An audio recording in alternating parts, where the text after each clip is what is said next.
20 ફેબ્રુઆરીના દિવસે સૌમ્યના લગ્ન થયા હતા। 23 ફેબ્રુઆરીના દિવસે સૌમ્યના ઘરે એક પાર્સલ આવે છે।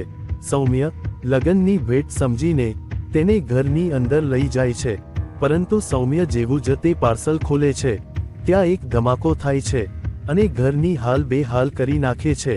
પરંતુ કોણ હતું તે વ્યક્તિ જેને સૌમ્યાને લગ્ન ભેટ સ્વરૂપે મોત મોકલી હતી? ચલો જાણીએ આજના વિડીયોમાં વેડિંગ બોમ્બ કેસ વિશે। નમસ્કાર મિત્રો, મારું નામ છે ધર્મેશ રાઠોડ અને સ્વાગત છે તમારું મારી આ યુટ્યુબ ચેનલમાં, જેમાં હું દેશ અને વિદેશમાં બનતી ક્રાઇમની વાતને ગુજરાતી ભાષામાં તમારી સમક્ષ લઈને આવ્યો છું। જો તમને વિડીયો જોવાની મજા આવે તો અમારી યુટ્યુબ ચેનલને સબસ્ક્રાઇબ કરી શકો છો। ઓડિશાના પટનાગઢમાં સૌમ્ય સાહુ પોતાની દાદી અને માતા પિતા સાથે રહેતો હતો। સૌમ્યના માતા પિતા પ્રોફેસર હતા અને કોલેજમાં ભણાવતા હતા। સૌમ્યએ એન્જિનિયરનો અભ્યાસ કર્યો હતો। સૌમ્યનો અભ્યાસ પત્યા પછી તેના માતા પિતાએ સૌમ્ય માટે છોકરી ગોતવાનું ચાલુ કરી દીધું હતું। જે દરમિયાન સૌમ્યના માતા પિતાને રીમા નામની છોકરી પસંદ આવે છે। સૌમ્યને પણ રીમા પસંદ આવે છે। બંને એકબીજાને વધારે સમજવા માટે એકબીજા સાથે કોલ પર વાતો કરે છે અને ધીરે ધીરે વાતો કરવાનો આ સિલસિલો વધવા લાગે છે। એક દિવસ જ્યારે સૌમ્ય અને રીમા વાતો કરતા હતા તે દરમિયાન સૌમ્યને એક કોલ આવે છે, જેમાં સૌમ્યને રીમા સાથે લગ્ન ના કરવા માટે ધમકી આપવામાં આવે છે। સૌમ્ય અને રીમા વચ્ચે આ બાબતે ચર્ચા થાય છે, પણ કોઈ મજબૂત માહિતી ન હોવાથી બંને આ વાતને અનદેખી કરીને પોતાના જીવનમાં આગળ વધવા લાગે છે। કોલ પર ધમકી મળ્યાના મહિનાઓ વીતી જાય છે। સૌમ્ય અને રીમા એકબીજા સાથે કલાકો સુધી વાતો કરે છે અને એકબીજાના પ્રેમમાં પડી જાય છે અને ઘરના લોકોની મંજૂરીથી લગ્ન કરવાનું નક્કી કરે છે। દરેક છોકરીની જેમ રીમા પણ બહુ સપના અને આશા સાથે સૌમ્યના ઘરે વહુ બનીને આવે છે। સૌમ્યનો પરિવાર પણ રીમાને પોતાની દીકરી તરીકે સ્વીકારી લે છે। આમ લગ્નના 3 દિવસ નીકળી જાય છે અને આવે છે 23 ફેબ્રુઆરી 2018નો તે દિવસ। સૌમ્ય અને રીમા બંને ઘરના કિચનમાં હોય છે અને સૌમ્યની દાદી બહાર બેઠી હોય છે। સૌમ્યના માતા પિતા પોતાની જોબ પર ગયા હોય છે। આ દરમિયાન ડોર બેલ વાગે છે। સૌમ્ય તે ડોર બેલ અટેન્ડ કરવા જાય છે। દરવાજો ખોલતા સામે ડિલિવરી વાળો ઊભો હોય છે, જેના હાથમાં એક પાર્સલ હોય છે જેને ગિફ્ટની જેમ પેક કરેલું હોય છે। સૌમ્ય તે પાર્સલ ડિલિવરી બોય પાસેથી લઈને કિચનમાં જાય છે। સૌમ્યની પત્ની રીમા કિચનમાં સૌમ્યથી થોડે દૂર ઊભી હતી। સૌમ્યના હાથમાં પાર્સલ જોઈને સૌમ્યની દાદી તેની પાછળ કિચનમાં જાય છે। ભેટની ઉપર એશકે શર્મા નામ લખેલું હતું, જે જોઈને સૌમ્ય યાદ કરવાની કોશિશ કરે છે કે આ વ્યક્તિ કોણ હોઈ શકે છે, કારણ કે તે કોઈ એશકે શર્મા નામની વ્યક્તિને જાણતો ન હતો।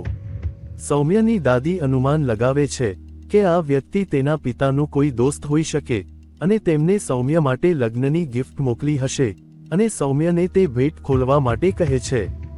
સૌમ્ય જેવું તે ગિફ્ટ ખોલે છે તેની સાથે એક ભયંકર બ્લાસ્ટ થાય છે। બધી બાજુ આગ લાગી જાય છે અને તેમાં સૌમ્ય અને તેના દાદી બંને આગમાં જલવા લાગે છે। બ્લાસ્ટ એટલો ભયાનક હતો કે ઘરના દરવાજા અને બારીઓ ઉડીને દૂર ફેંકાઈ જાય છે। સૌમ્ય, તેની પત્ની રીમા અને તેના દાદી આગમાં ગંભીર રીતે દાઝી જાય છે।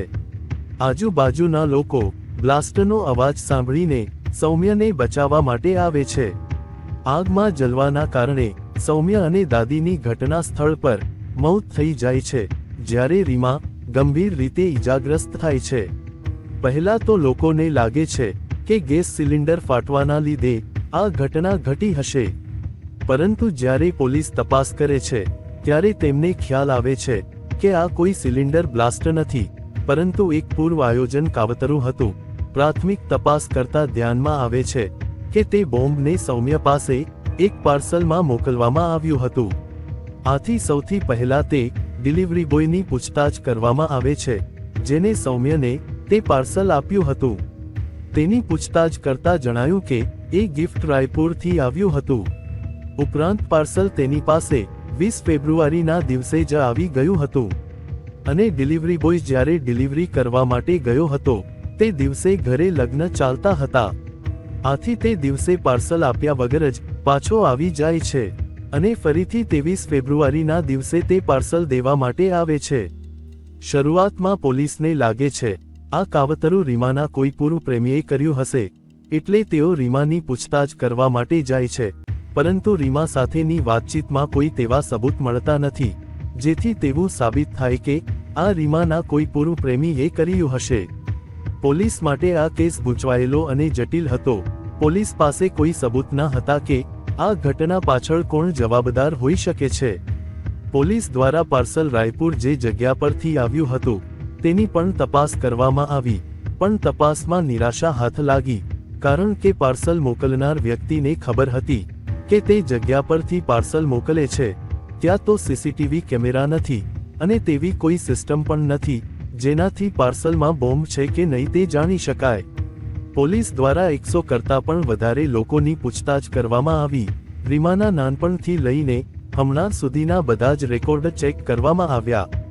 રીમા અને સૌમ્યના માતા પિતાના કોલ રેકોર્ડિંગ પણ ચેક કરવામાં આવ્યા, પરંતુ તેમાં પણ પોલીસને કંઈ હાથ લાગ્યું નહીં અને આમ નિરાશા સાથે દિવસો જતા જાય છે. આખરે એપ્રિલ મહિનામાં પોલીસ પાસે એક પત્ર આવે છે. તેમાં લખેલું હતું કે તે પાર્સલ એસ.કે. શર્માએ નહીં પણ એસ.કે. સિન્હાએ મોકલ્યું હતું, જે પોલીસ દ્વારા ધ્યાનથી જોતા સિન્હા હોવાનું બહાર આવે છે. આ ઉપરથી પોલીસ અનુમાન લગાવે છે કે આ પત્ર મોકલનાર વ્યક્તિ આ કેસ વિશે પોલીસ કરતાં વધારે જાણે છે. ઉપરાંત તેમાં લખેલું હતું કે આ કામ 3 લોકોની ટીમ દ્વારા કરવામાં આવ્યું હતું, જે પૈસા, પ્રેમ અને દુશ્મનીના લીધે થઈને કરવામાં આવ્યું હતું, જેથી પોલીસ નિર્દોષ લોકોને પૂછતાછ કરીને હેરાન કરવાનું બંધ કરી દે. આ ઉપરથી પોલીસને ખ્યાલ આવી જાય છે કે આ લેટર ખુદ ગુનેગારે મોકલ્યો છે અને તે પોલીસને ગુમરાહ કરવાની કોશિશ કરે છે.